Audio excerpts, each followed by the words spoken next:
Hello everyone. आज हम start कर रहे हैं क्लास 7th का हिस्ट्री का चैप्टर नंबर 6। ओके, तो इसको स्टार्ट करते हैं। चैप्टर का नाम है towns, traders and craft person. Okay, chapter है what would a travel visiting a medieval town expect to find. This would depends on what kind of centre a commercial. Okay, ये कह रहा है कि अगर कोई ट्रेडर कोई घूमने के लिए आया है, कोई ट्रैवलर आया है घूमने के लिए किसी टाउन में, तो वो उस टाउन के बारे में क्या सोचेगा, ये कुछ बातों पे डिपेंड करता है। और वो बातें क्या हैं कि वो जो टाउन है वो कैसा है। ठीक है, या तो वो एक टेम्पल टाउन हो सकता है, या फिर एक एडमिनिस्ट्रेटिव सेंटर हो सकता है, या फिर एक कमर्शियल टाउन हो सकता है। ओके, और या फिर वो इन सब में से तीनों ही हो सकता है, यानी सब कुछ हो सकता है। तो ये चीज़ अगर वो देखेगा और फिर बाद में वो उसी हिसाब से उसके बारे में सोचेगा कि वो टाउन है कैसा। ठीक है, अभी इसके आगे देखते हैं। इसके आगे है, अगर वो एक एडमिनिस्ट्रेटिव सेंटर है तो बताता हूँ मैं। You have read about the Chola dynasty in chapter 2। Let's travel in the imagination of Thanjavur, the capital of the Cholas as it is 1000। देखिए, हज़ारों साल पहले की कहानी है कि जब चोला डायनेस्टी थी, ठीक है, तो जो चोला डायनेस्टी थी उसका सेंटर कहाँ था? उसका सेंटर था तंजावुर में। अब ये तंजावुर कहाँ है, मैं बताता हूँ आपको तंजावुर कहाँ है। ये देखिए, ये रहा तंजावुर, ये दिख गया ना, ये दिख गया यहाँ पे तंजावुर। हाँ, तो चोला जो डायनेस्टी थी, साम्राज्य था, उसके चोला डायनेस्टी का तंजावुर कैपिटल था। तो हज़ारों साल पहले की बात बता रहे हैं आपको। तो यहाँ पे क्या हुआ कि perennial river Kaveri flows near the beautiful town. एक नदी बहती थी यहाँ पे, कावेरी, ठीक है, जो कि हमेशा पूरे 12 महीने बहती रहती थी। बहुत फ्रेश नदी थी, अच्छा पानी था इसका। और one here's the bell of the Rajeshwar temple build in the king Rajaraja Chola. तो अब यहाँ पे क्या हुआ है, इस जो तंजावुर है, यहाँ पे एक कावेरी नदी बहती थी। यहाँ पे क्या था, एक मंदिर था और वहाँ पे हमेशा घंटियाँ बजती रहती थी। उस मंदिर का नाम था राजराजेश्वरा मंदिर, यानी राजराजेश्वरा टेम्पल। इस मंदिर को बनाया था वहाँ के राजा ने। उस राजा का नाम था राज राजा, ठीक है, किंग राज राजा, इन्होंने बनाया था। फिर क्या है इस कहानी में कि यहाँ पे जो मंदिर है, उस मंदिर की दीवार पे उस मंदिर को जिसने बनाया था, जो आर्किटेक्ट था, उसका नाम लिखा हुआ है। ठीक है, और वहाँ के लोग आज तक उस नाम को देखते हैं और बहुत प्राउडली बताते हैं कि इस आदमी ने ये बनाया है। जो आर्किटेक्ट था उसका नाम ये लिखा हुआ है, कुंजुर मल्लन राजराजा पेरुंचयन। ओके, ये उसका नाम है, यहाँ पे दिख गया होगा आपको, ये उसका नाम है और इसका नाम वहाँ लिखा हुआ है। इसके अलावा वहाँ पे क्या है, उस मंदिर में एक बहुत बड़ा शिवलिंग भी है। ठीक है, मंदिर में एक बहुत बड़ा शिवलिंग भी है। Beside the temple there are places with mandapas and pavilion. इसके अलावा वहाँ मंदिर तो है ही उस जगह, लेकिन वहाँ पे बहुत सारे मंडप्स भी हैं, ठीक है, या फिर पवेलियन भी हैं बहुत ज़्यादा। उधर क्या होता है मंडपों में, Kings hold court in the मंडप। राजा जो है वहाँ सभाएं लेता है, ठीक है, सभा देता है और इशूइंग ऑर्डर्स ऑफ द सभा, और सभा के बाद आदेश देता है, ऑर्डर देता है वहाँ पे। There are also barracks for the army, और वहाँ पे आर्मी के जो जवान होते हैं उनके लिए बैरिक्स भी है, वहाँ पे बैरिक्स भी होती थी वहाँ पे, ठीक है, फौजी भी रहते थे मतलब वहाँ।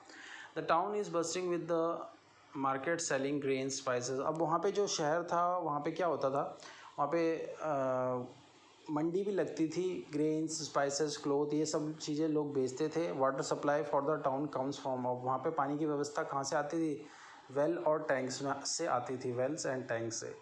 द सलिया वीवर्स ऑफ तंजावुर, अब वहाँ पे कुछ लोग थे, उनको बोलते थे सलिया, ठीक है। वो लोग क्या करते थे, तंजावुर में रहते थे एंड नियर बाय टाउन, वहाँ के सामने एक और जगह थी, एक शहर था उरियूर, ठीक है। वहाँ के लोग क्या करते थे, झंडे सिला करते थे, झंडे बनाया करते थे। जो मंदिरों के ऊपर झंडे लगते हैं वो झंडे बनाया करते थे वो लोग। इसके अलावा वो लोग कपड़ा भी बनाते थे और बहुत सुंदर सुंदर कपड़े बनाते थे, फाइन क्लोथ्स, राजा के लिए और आम जनता के लिए बनाया करते थे।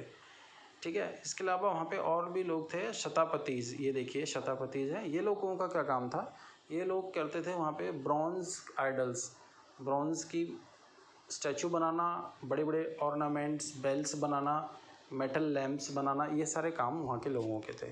ठीक है, आइए नीचे बढ़ते हैं। Temple towns and pilgrimage centre. पहले वाला तो एडमिनिस्ट्रेटिव सेंटर्स हो गया था, अब अगर टेम्पल टाउन और पिलग्रिमेज सेंटर है वहाँ के बारे में। तो Thanjavur is also the example of temple town. भाई तंजावुर जिसके बारे में हम बता रहे थे, जहाँ के एडमिनिस्ट्रेशन बहुत अच्छा है, वहाँ पे टेम्पल टाउन भी है। वहाँ पे temple town represents a very important pattern of urbanisation. भाई जहाँ पे टेम्पल होगा वहाँ पे शहर भी बच जाएगा आराम से। The process by which city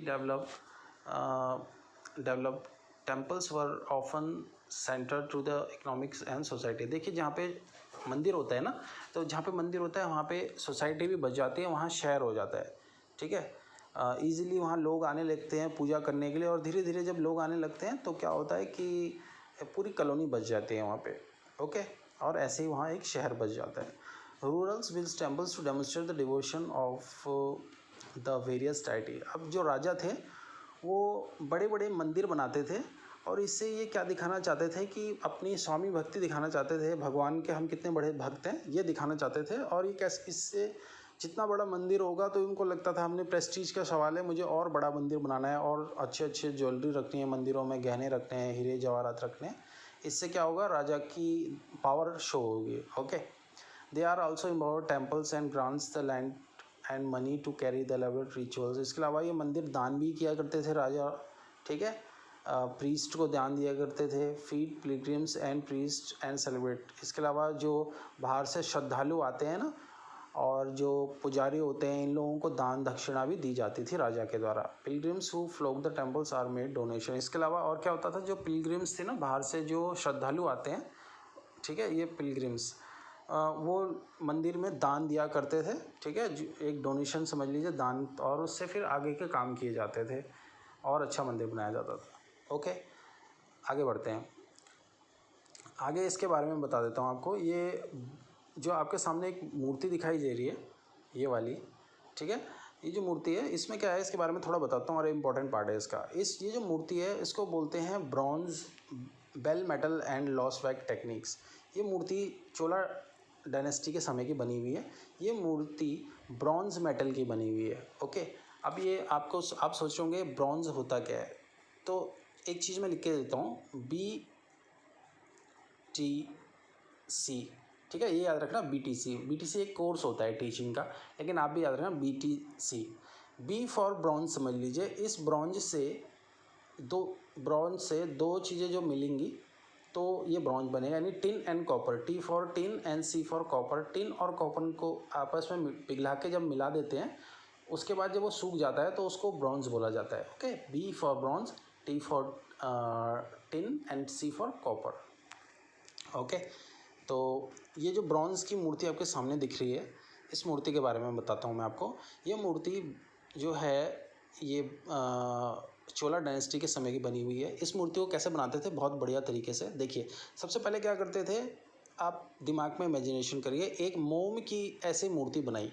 ठीक है, पहले मोम को पिघलाया, ऐसे सांचे में डाला, मोम से ऐसी मूर्ति बनाते हैं। ठीक है, उसके बाद उस मोम जो था जब सूख जाता था तो हार्ड हो जाता था, मूर्ति बन जाती थी उसके सूखने के बाद उसके ऊपर हम जो चिकनी मिट्टी होती है ना, चिकनी मिट्टी से उसको पूरा लेप देते थे मिट्टी से। ठीक है, जब मिट्टी से लेप देते थे फिर मिट्टी भी सूख जाती थी, तो फिर क्या करते थे, उस वैक्स, जब मिट्टी सूख गई तो मिट्टी भी वही उसी मूर्ति के शेप की हो जाएगी।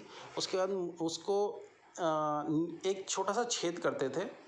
यहाँ पे समझ लीजिए कि ये जो मूर्ति है इसके पैर पे हल्का सा छोटा सा छेद कर दिया नीचे से, समझ लीजिए यहाँ से छेद कर दिया, और इसको गर्म कर दिया इस मूर्ति को। ठीक है, जब मूर्ति को गर्म करेंगे तो होगा क्या कि ऊपर की मिट्टी तो सॉलिड हो रहेगी, लेकिन जो अंदर जो वैक्स था ना, वो वैक्स पिघल के नीचे निकलने लगेगा उस छेद के द्वारा। ठीक है, तो छेद से समझ लीजिए पूरा वैक्स निकल गया बाहर, तो अंदर से जो मूर्ति है वो खोखली हो जाएगी ना।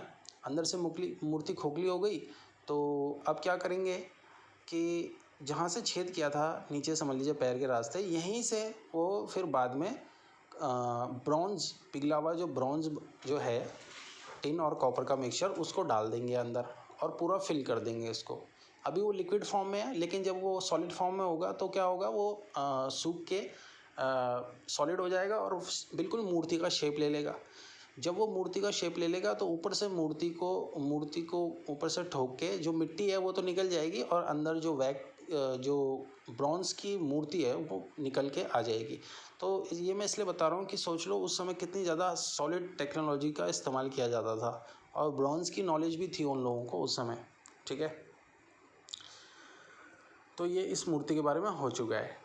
आगे देखते हैं, temples authority use the wealth and finance, trading and banking. जो मंदिरों में दान दक्षिणा होती थी, पैसे मिलते थे, उसका इस्तेमाल ट्रेड एंड बैंकिंग में किया जाता था। ठीक है, व्यापार में और बैंकिंग में किया जाता है। Gradually a large number of priest, workers, artisan, trader etc settled near the temple to cater to its needs and those of the pilgrim. अब होता क्या था, देखिए, अगर कोई मंदिर बनाए तो मंदिर बनने के लिए बहुत ज़्यादा मज़दूरों की ज़रूरत है। मंदिर बना रहे हैं मान लीजिए, तो मज़दूरों की ज़रूरत है। मज़दूरों के अलावा फिर वहाँ पे बहुत सारे दुकानदारों की ज़रूरत है, आर्टिशन की ज़रूरत है, ट्रेडर्स, ठीक है, वर्कर्स, ये सब लिखा हुआ है। फिर प्रीस्ट भी चाहिए, भाई मंदिर में पुजारी की भी ज़रूरत है। इन सारे लोगों की ज़रूरत होती थी, तो धीरे धीरे मंदिर के सामने ये लोग भी सेटल हो जाते थे और वहीं रहने लग जाते थे।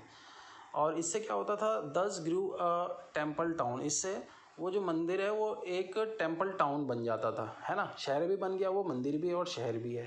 Towns emerge around temple such as Bhilsvana. अब इसी तरीके के कुछ एग्जांपल दिए हैं, जैसे भिलस्वाना है ये मध्य तो ये भी ऐसे पहले एक टेम्पल था, फिर बाद में शहर बन गया। और एक विदिशा है जो कि मध्य प्रदेश में है, ये भी एक टेम्पल था, फिर बाद में क्या बन गया, वही टाउन बन गया ये। ठीक है, तो ऐसे बहुत सारे एग्जांपल्स हैं, इसको आप नीचे पढ़ लेंगे। ठीक है, इसके बाद आते हैं हम नेक्स्ट में, network of small town. Okay, तो यहाँ पे देखिए network of town. From the 8th century onwards the subcontinents were dotted with several small. 8th century में क्या हुआ है, बहुत छोटे छोटे शहर भी बनने लग गए, कह रहा है। These probably emerge from large villages. They usually had the mandapika और मंडी और लेटेस्ट टाइम। अभी इन छोटे छोटे शहरों में क्या होता था कि किसी बड़े शहर का टुकड़ा है, समझ लीजिए। अब यहाँ पे क्या है, मैं आपको क्या बताना चाह रहा हूँ, इन शहरों में क्या होता था, मंडपिका होते थे। अभी मंडपिका है क्या, इससे कंफ्यूज मत होना, ये एक तरीके की मंडी है। मंडी तो आप लोग समझते हैं, to which nearby villager bought and producer. अब यहाँ पे क्या होता है, मंडी में कुछ सामान अगर खरीदना है या बेचना है, ठीक है, तो यहाँ पे मंडी लगती है, जो कि आज भी लगती है ना मंडी, है ना। जैसे हमने सब्जी मंडी सुना है, वैसे ही सब्जी मंडी में तो सब्जी बिकेगी, लेकिन ये दूसरी मंडी है, तो इस मंडी में हर चीज़ किसी को बेचनी है और ख़रीदनी है, वो यहीं आके इन मंडियों में बेचेगा। ये मंडी यहाँ पे पिक बनी हुई है। ओके, उसके बाद है they also had market street called haat. इसके अलावा कुछ मार्केट भी होते थे, उनको हाट बोला जाता था। और हाट ये जो वर्ड है आज भी बहुत यूज़ किया जाता है, लगभग समझिए यूपी में इसका यूज़ किया जाता है, हाट बोलते हैं वो लोग मंडी को। Lined with shops beside there were street for different kinds of artisans such as potters, oil। और इसके अलावा बहुत सारी मंडी लगती थी, जैसे कि potters, oil pressers, sugar makers, toddy makers, smith. तो ये सारी बहुत सारी मंडियाँ लगती थी, बस ये समझ लीजिए आप। ठीक है, इतना डीपली नहीं जाएंगे इसमें। ये नीचे यहाँ पे फ़ोटो दिख रही है, आप देख रहे होंगे इस फ़ोटो में कि ये देखिए यहाँ पे पूरा मार्केट बना हुआ है, और यहाँ पे शॉप्स हैं यहाँ साइड में, जैसे कि आज भी शॉप्स होती हैं, लोग आते हैं और मार्केटिंग करके चले जाते हैं। आगे बढ़ते हैं, आगे है यहाँ पे यूजुअली सामंता और in larger time zamindar built a fortified place to near the town. अब होता क्या था कि ज़्यादातर जो सामंत लोग होते थे ना, ये देखिए ये सामंत लिखा हुआ है। सामंत है क्या चीज़, मैंने आपको बताया था, सामंत वो लोग होते हैं जो पैसे वाले होते हैं, जिनके पास ज़मीन जायदाद होती है, एक तरीके की ज़मींदारी लगा लीजिए। ठीक है, तो ये लोग क्या करते थे, जो शहर होता था, शहरों के नज़दीक घर बना लेते थे, अपना किला बना लेते थे, घर बना लेते थे। They live taxes on trade. अब वहाँ पे जो भाई ये देखिए ऊपर इस फ़ोटो में, ये जो सामने फ़ोटो बनी हुई है, यहाँ पे जो लोग हैं वो ट्रेड कर रहे हैं, दुकानदार, तो वहाँ पे दुकान लगाने का टैक्स तो होगा ना, पैसा लगेगा, तो वो पैसा इस सामंत को जाता था, वो लोग सामंत को पैसा। ठीक है, तो ये लोग ज़मींदार को या सामंत को पैसे देते थे अपने दुकान वहाँ लगाने का। आगे बढ़ते हैं, तो ज़मींदार बस चलिए आगे। ट्रेड्स ट्रेडर्स बिग्स एंड स्मॉल, इसको पढ़ लेते हैं। तो बड़े और छोटे ट्रेडर्स के बारे में इसमें बताया गया है, ठीक है। There were many kinds of trader, these include the Banjaras. अभी बहुत सारे अलग अलग प्रकार के ट्रेडर्स होते थे, यानी कि जो व्यापार करते हैं, अपना सामान बेचने वाले, खरीदने वाले। उनमें से एक थे जिनको हम बंजारा बोलते थे, ठीक है। अब बंजारा वर्ड आपने पहले भी सुना होगा। Several trader specially horse traders formed association with headman who negotiated on the behalf of warrior who bought horses. अभी बंजारे क्या होते हैं, पहले तो ये समझ लो। बंजारे होते हैं जो एक जगह नहीं रहते, कभी भी एक घर नहीं होता इनका, ये हमेशा घूमते रहते हैं, ठीक है। अब ये घूमते रहते हैं और ट्रेड करते रहते हैं। तो ये क्या करते हैं इस समय ट्रेड, जैसे आजकल के समय भी होते हैं ये बंजारे। जैसे समझ लीजिए बहुत सारी गायें होती हैं, इनकी गायों को इधर से उधर घुमाते रहते हैं, चराते रहते हैं, और जहाँ जहाँ सिटियों में जाते हैं वहाँ ये दूध बेचते रहते हैं, ठीक है। अब ये बहुत पुरानी प्रजाति है, तो उस समय क्या करते थे ये बंजारे, सेवरल बहुत सारे ट्रेड्स करते थे। जैसे कि ये हॉर्स ट्रेड करते थे, भाई घोड़ा ले लिया, ठीक है, घोड़े होते थे इनके पास, और जहाँ जहाँ शहरों में जाते हैं वहाँ जाके जो वहाँ के हेडमैन होते हैं ना, प्रमुख होते हैं, जो स्टेट में प्रमुख होते हैं, जैसे ज़मींदार होते हैं, उनके पास जाते थे, अपने घोड़े बेचते हैं, अच्छी अच्छी नस्लों के घोड़ों को बेचते थे, ठीक है। छोटे मोटे ट्रेड्स करते थे ऐसे ही। Since traders had to pass through many kingdoms and forests, they usually traveled the carnivores and formed guild to protect the interests. There were several such guilds in South India of, तो मतलब यही है कहने का कि बहुत सारे traders ऐसे ही करते थे, इधर से उधर घूमते रहते थे और जहाँ जहाँ जाते थे वहाँ सामान बेचते रहते थे, ओके। अब कुछ इसके एग्जाम्पल्स इन्होंने दिए हैं। The most famous being the Manigrama. अभी देखिए ये कुछ वर्ड्स हैं, ये बहुत ज़्यादा इंपॉर्टेंट है, अगर क्वेश्चन बनता है तो इनसे बनता है। ये देखिए मनीग्राम लिखा हुआ है, एन नाना देसी, ठीक है। मनीग्राम एंड नाना देसी दो कुछ ऐसी समझ लीजिए वो हैं, ये क्या बोलते हैं, ट्रेडर्स हैं ये, ठीक है, कुछ ट्रेडर्स हैं। और these guild trades for both within the peninsula and with southern Asia and China. तो ये हमेशा ट्रेड करते रहते थे, साउथर्न एशिया, चाइना, इधर हमेशा अपना सामान बेचते रहते थे, खरीदते रहते थे। There were also communities like Chetri. इसके अलावा और भी कुछ कम्युनिटीज़ हैं जो कि इम्पोर्टेंट है। ये देखिए चेतियर्स एंड मारवाड़ी ओसवाल, ठीक है। मारवाड़ी ओसवाल का नाम सुना होगा, चेतियर्स का नाम सुना होगा। ये जो हैं ये भी ट्रेड्स के लिए फेमस हैं। Who went to become the principal traders groups of the country. Bharat में इनका बहुत ज़्यादा नाम था। और Gujarati traders include the community of Hindu Banias and Muslim Bohras. अब हिंदू जो बनिए हैं, ठीक है, बहुत ज़्यादा फेमस थे ये ट्रेड के लिए। और मुस्लिम जो एक हैं ये बोहराज, ये देखिए मुस्लिम बोहराज जो हैं ये भी ट्रेड्स के लिए बहुत फेमस थे। Exclusively with the ports of Red Sea. अब ये लोग ट्रेड्स सिर्फ इंडिया के अंदर ही नहीं, बाहर भी जाके करते थे, जैसे रेड सी पे, peninsular gulf, east Asia, south east Asia and China. देखिए इनका ट्रेड्स कितना ज़्यादा था, ठीक है। They sold textiles and spices in the ports. तो ये लोग क्या करते थे, टेक्सटाइल्स कपड़े वगैरह बेचते थे, स्पाइसेस मसालों का व्यापार करते थे इन एक्सचेंज, और उसके बदले bought gold and ivory from the Africa. सोच लीजिए, तो इसके बदले में क्या करते थे, गोल्ड यानी सोना लेते थे, एंड आइवरी, आइवरी क्या होता है, हाथी के दांत वगैरह, इन सब का ट्रेड करते थे, अफ्रीका से लेते थे। क्योंकि आपको पता है जो पहले ट्रेड होता था वो बार्टर सिस्टम होता था ना, यानी मेरे पास जैसे कुछ सामान है तो मैं उसको दूंगा, वो सामान मेरे को, पैसा तो था नहीं पहले, तो बार्टर सिस्टम होता था। तो ये सामान उनको देते थे और उन सामान के बदले क्या लेते थे, जैसे मसाले वगैरह बेचते थे और उनके बदले गोल्ड, आइवरी ये सब ले लेते थे, ठीक है। Chinese blue pottery and silvers in south. बस इतना सा समझ लो इसको, ठीक है।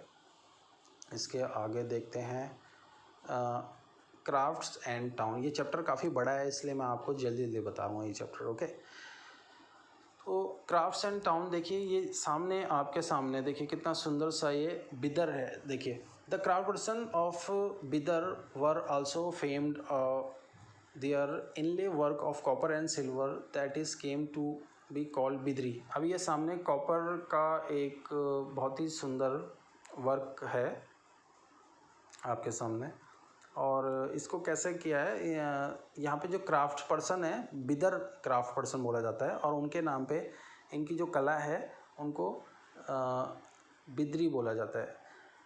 कॉपर एंड सिल्वर का मिक्सचर से बना हुआ है ये।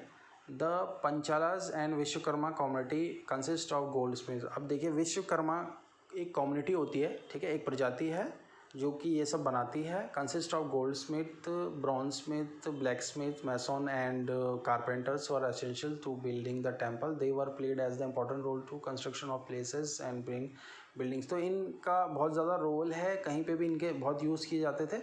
आपको क्या याद रखना है इसमें मेन, इसके बारे में याद रखना है बिदर, ठीक है। The craft person of Bidar, Bidar के जो बिदर एक जगह है, वहाँ के लोग जो हैं बहुत फेमस हैं ऐसी चीज़ें बनाने के लिए, गोल्ड एंड सिल्वर के बहुत सुंदर सुंदर चीज़ें बनाने के लिए, ठीक है।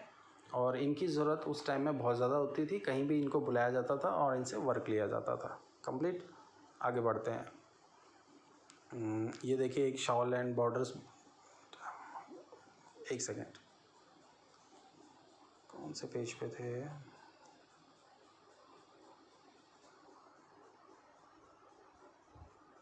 या तो इन सब का इस्तेमाल किया जाता था। ये 7th सेंचुरी में केल स्टैंड ब्रास विद ब्लैक, नहीं ये तो हो चुका। द शॉल बॉर्डर, ये एक शॉल बनाया हुआ है उस समय का शॉल, देखिए कितना सुंदर शॉल है, ये उस समय बनाया गया था। अब आते हैं अगले चीज़ पे। The closer look Hampi, Machilipatnam and Surat. Okay, ये जो आपके सामने एक पिक बनी हुई है, इस पिक के बारे में थोड़ा देखते हैं क्या कह रहा है। Hampi is located in Krishna Tungabhadra basin which form the nucleus of Vijayanagara empire. अब ये थम्पी जो है, पहले मैं इसके बारे में बताता हूँ, कर्नाटका में एक है ये थम्पी। ओके, ये जो है कृष्णा तुंगभद्रा बेसिन में है ये, which form the nuclei of Vijayanagara. यहाँ पे विजयनगर साम्राज्य, विजयनगर एम्पायर था यहाँ पे, ठीक है। तो विजयनगर एम्पायर कर्नाटका में था, ठीक है। Reveal the well fortified city, यहाँ पे क्या है, बहुत बड़े किले बनाए गए हैं, बहुत बड़ी सिटी है, बड़ी सी दीवारें बनाई हुई हैं। देखिए एक दीवार, टूटी हुई दीवार दिख रही है हमें, और इसके अंदर शहर था, ठीक है। No mortar or cementing agents are use in construction of the walls and a technique followed by the wedge of together of interlock. अभी देखिए मैं अब आपको बताता हूँ इसकी इंपॉर्टेंस क्या है। ये आप सामने एक दीवार देख रहे हैं, ये दीवार है ना, ठीक है। इस दीवार में आप लोग ध्यान से देखिए, ये जो दीवार है, इस दीवार को जैसे एक पत्थर के, जब एक पत्थर के नीचे दूसरा पत्थर लगाया जाता है तो सीमेंट का यूज़ किया जाता है ना उनको चिनने के लिए, लेकिन यहाँ पे जो पत्थरों के बीच में ये दूसरे पत्थर हैं उनमें सीमेंट का यूज़ नहीं किया गया है। इसमें क्या किया है इन्होंने, इंटरलॉक टेक्निक का इस्तेमाल किया है, यानी एक पत्थर को दूसरे पत्थर में ऐसे फंसाया है कि वह पत्थर गिर ना सके। सोच लीजिए कितनी बढ़िया टेक्नोलॉजी का इस्तेमाल किया है इन्होंने, बिना सीमेंट के दीवार खड़ी करी हुई है भाई, सोच लो, इंटरलॉकिंग टेक्निक से। ओके, तो आगे देखते हैं इसमें। Yes, the architecture of Hampi was distinctive, the buildings in the royal complex and splendid arches, domes and pillar halls with niches or holding sculptures, they were had well plan orchards and prisons. अब यहाँ पे जो architect है ना हम्पी के, वो बहुत ही बढ़िया थे, ठीक है। और ये क्या करते थे, डोम्स बनाते थे, गुंबद बोलते हैं उनको, ठीक है। बड़े बड़े जो इनके राजमहल होते हैं ना, वहाँ पे बनाए जाते हैं। एंड पिलर्ड हॉल, और पिलर बनाते थे हॉल्स के, जैसे होल्डिंग स्कल्पचर, जिसके ऊपर हॉल्स के पिलर होते हैं ना, आप लोग समझ रहे हैं ना पिलर क्या होता है, जैसे ऐसे ऐसे पिलर होते हैं, ठीक है। इसके ऊपर छत लगाई जाती है हॉल की, ठीक है। इन्हीं के ऊपर तो खड़े रहते हैं ना पिलर्स के ऊपर, तो ये सारे काम यहाँ पे किए जाते थे। ओके,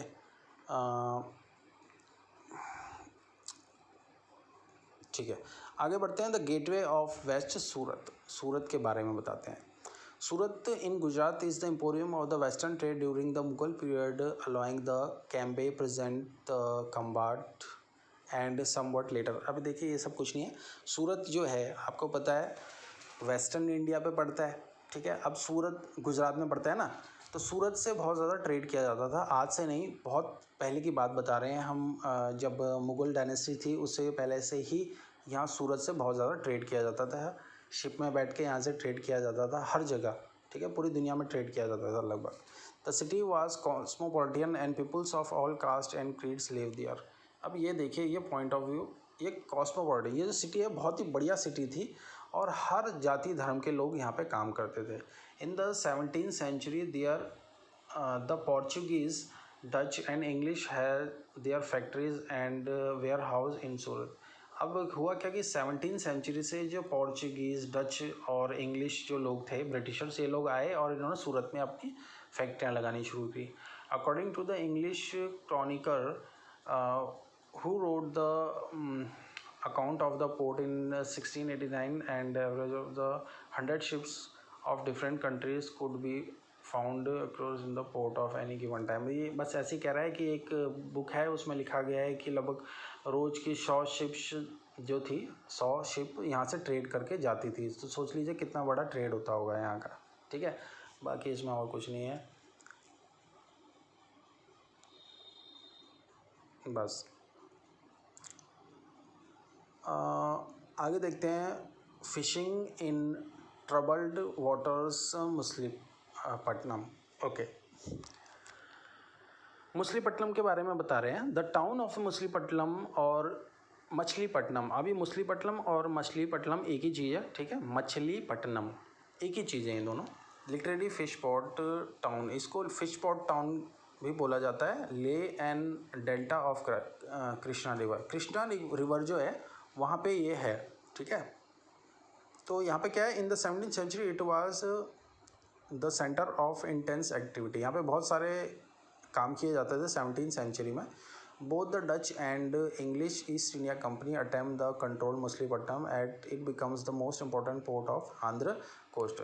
अभी देखिए आंध्रा में है ये, तो इसको क्या हुआ कि डच और अंग्रेज़ों ने इस एरिया को हड़प लिया, ठीक है, 17th सेंचुरी में।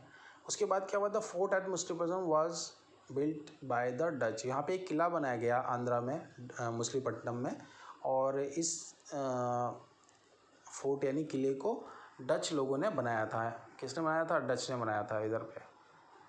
तो आगे है, the Qutb Shahi ruler of Golconda impose royal monopolies on the sale of textiles, spices and other items to prevent the trade passing of the hand Indian company French। एक सेकेंड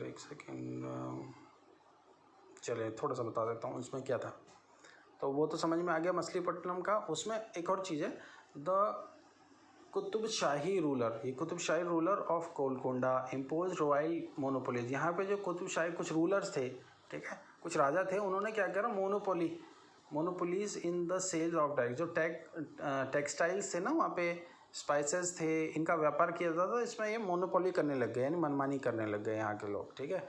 और into the hands of various East India company freeze competition among, और फिर यहाँ से competition शुरू हो गया east India company के साथ।